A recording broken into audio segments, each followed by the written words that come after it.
Hello and welcome to Money 9. I am Tina Jain Kaushal and today we are going to talk about unit linked insurance plans. The finance minister has announced that ULIP are going to be taxable if the premium amount is more than 2.5 lakh per annum.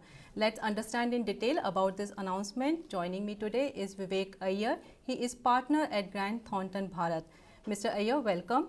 I want to start with this question which everyone has on their mind about ULIP. So what exactly the finance minister has announced, if you can simplify for our viewers?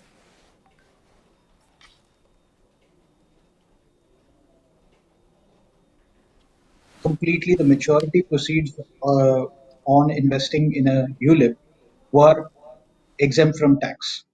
Now the finance minister has announced that where the insurance premiums for ULIP are more than 2.5 lakhs, the maturity proceeds with respect to such ULIPs will be taxable and capital gains tax will be applicable on them. Uh, Short-term capital gains tax would be 15% and the long-term capital gains tax would be 10%. Sir, you are saying that short-term capital gain will be 15% and long-term gain will be 10%. So if one is Yes. holding ULIP for more than 1 year, it will be taxable, and ULIPs are generally long-term product. In terms of ULIPs are generally a long-term product, and from that standpoint, usually uh, the applicable category would be long-term capital gains, and the rate of tax applicable from a long-term capital gains tax standpoint would be 10%. The whole logic or rationale, of probably kind of coming with this particular suggestion from a budget standpoint was more in terms of the fact that ULIPs, the tax exemption on maturity proceeds, were basically meant for small investors. But essentially, a lot of high net worth individuals are investing in ULIP products, and the maturity proceeds on ULIPs were basically tax exempt for them. And this was not the intent of the ULIP product. And that's the reason the change. Okay, sir. ULIPs generally are people generally have multiple ULIP policies. It's not that one person has one ULIP policy. So this Yes. exemption limit of 2.5 lakh, is it applicable only on one policy or the aggregate policies? So there are two interpretations to this. In fact, spoke to my couple of tax colleagues as well on the same subject. So the plain reading suggests that it is for a single policy. But if you look at the if you look at the real rationale of the regulation of the change, the whole objective is for the purpose of actually ensuring that it is for the benefit of small investors and not for the benefit of HNIs.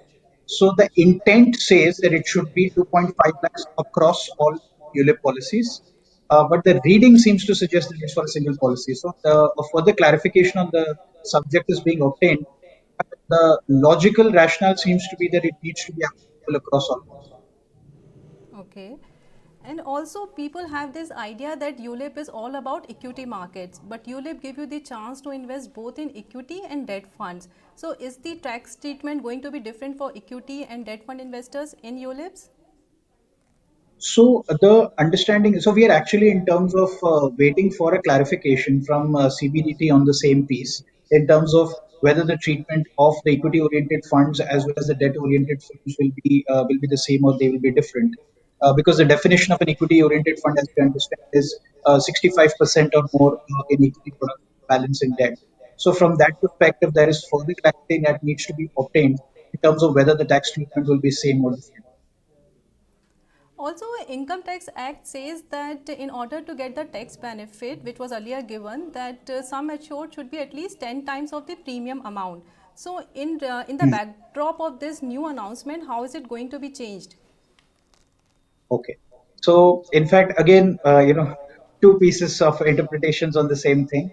So, the first piece is obviously is that in terms of the particular long-term capital gains tax, or rather the tax that's been announced, is with respect to the maturity proceeds on ULIPs, where the annual insurance premiums are 2.5 lakhs and above. Extending the same definition would mean that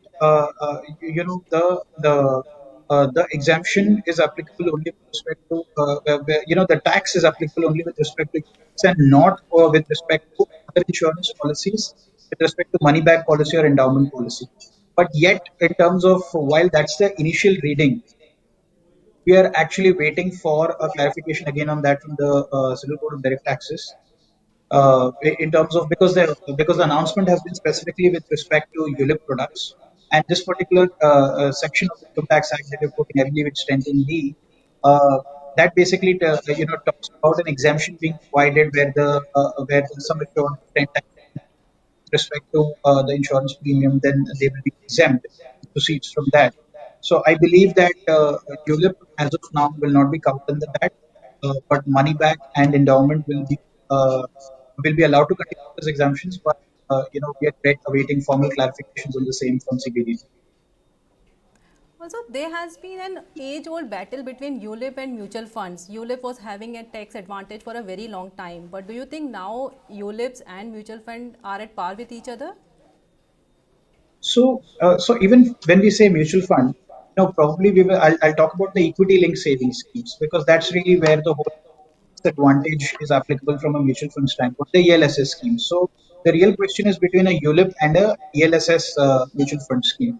This regulation actually brings them at par with each other, especially with respect to ULIP products that have an insurance premium of 2.5 lakhs and above. For the smaller investors, the exemption still continues to apply, which is the intent and how it is supposed to be.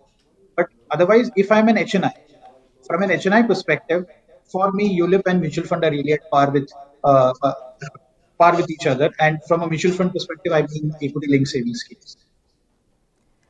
Insurance is known to give benefit at the time of death. So if there is any death benefit, will it that be taxable too?